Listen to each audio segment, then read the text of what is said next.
Jeffrey here, and I'm going to show you how to make a chocolate turtle cake. You might be wondering, why would I want to make a chocolate turtle cake? Well, first off, it's great for parties, and it's great if you want a sweet, tasty snack. The ingredients you will need are canola oil, an egg, and buttermilk, sugar, flour, cocoa, baking soda and salt, and coffee for the base of the cake. And I'll tell you the ingredients that you'll need for the frosting later. The steps to make this cake are that you will first need to go and buy the ingredients, then lay the ingredients out on the counter to make sure that you have all the ingredients you will need. Then heat the oven to 350 and grease your pans like I have done already. And then combine the dry ingredients in a bowl, then combine the wet ingredients in a bowl, and then after that combine them together. Then spread them evenly throughout the three pans, since it's a 3-layer cake. Then you will bake the cake in the oven, make the frosting afterwards, then assemble the cake, and then so going over the steps again, there's 9 steps, and let's start to make the cake. So for the first step, I've already got all the ingredients, and I've assembled them on the counter, and they're all ready to go. And now I will heat the oven to 350.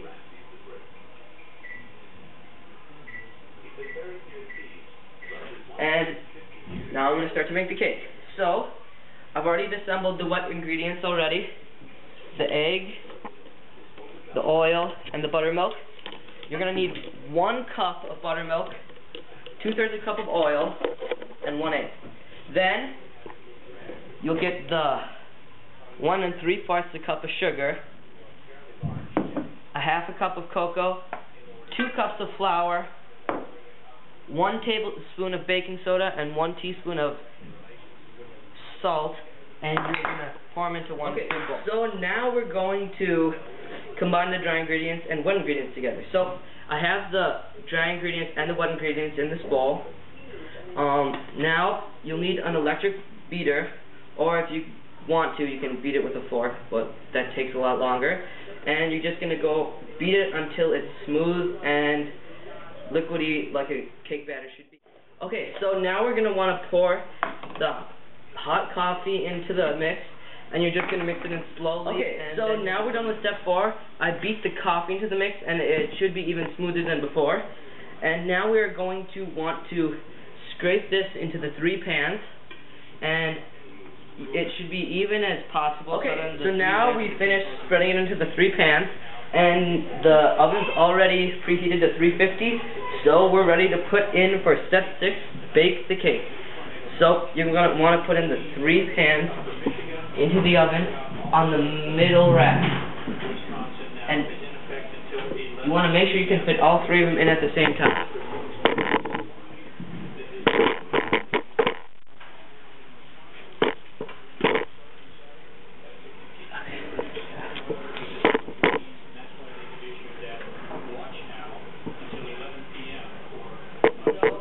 Put them in the oven, and we've completed step 6.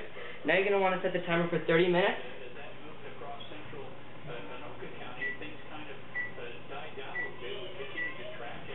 Okay, so now that we finished putting the cake in the oven, we're going to start to make the frosting. For the frosting, you're going to need 1 cup of sugar, a 1/2 cup of milk, 6 tablespoons of butter, and then a bag of chocolate chips. 2 cups to be exact. Okay, so to start off, you're going to put the sugar and milk into the saucepan, which is preheating at a medium temperature. Put the milk in quickly. And the milk in quickly. And then mix them together with the wire whisk.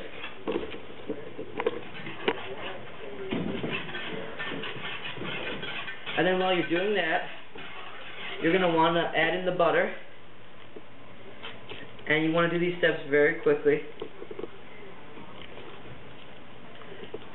And it's best if the butter is soft. So we're still on step 7, and once the pan starts to boil, you're going to want to move it to another part of the stove where there's no heat on. And you're going to want to turn that part of the stove off. Then you're going to want to quickly pour in the chocolate chips. and then with the wire whisk, stir them in, and they will melt and become a nice, creamy, thick. So now the cakes are all out of the oven. I've taken them out. It's really easy because the parchment paper helps them stay off the bottom so it doesn't stick. And the cake should have rised because of the flour and the baking soda, which will make it rise just a little bit, which is great. And now we're going to use the frosting we've made, some caramel. Okay, so I put everything together, and this should be what your finished product looks like. Very good looking and very tasty. Remember that you're going to want to follow the 9 steps that I talked about, which is to first get the ingredients, then second, make sure you put them on the counter, make sure you have everything measured out. Third, heat the oven to 350 and grease your 3 9-inch pans. Remember, 9-inch pans. And then you're going to want to combine the dry ingredients in a bowl and the wet ingredients in a bowl for step 4, and then combine them together. And then for step 5, to spread the batter into the 3 pans. And then step 6, bake the 3 pans in the oven at a temperature of 350 for 30 minutes. Step 7, start to make the frosting. And step 8, put everything together for the finished product. And then step 9, eat. I hope you enjoy this cake if you make it.